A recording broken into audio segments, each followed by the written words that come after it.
Христианские притчи. Наследие святых отцов. Завещание Аввы Исаака.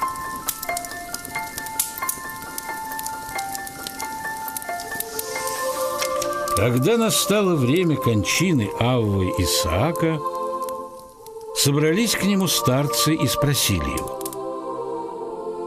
«Авва, как проводить нам жительство после твоего ухода?»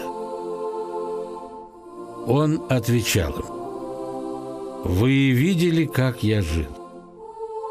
Если хотите, то подражайте мне, храните заповеди Божьи, и Бог пошлет вам благодать свою, а место это сохранит.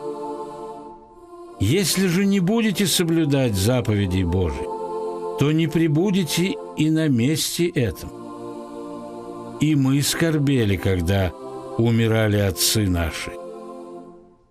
Но, соблюдая заповеди Божии и завещания отцов наших, прожили так, как бы в жительстве вместе с ними.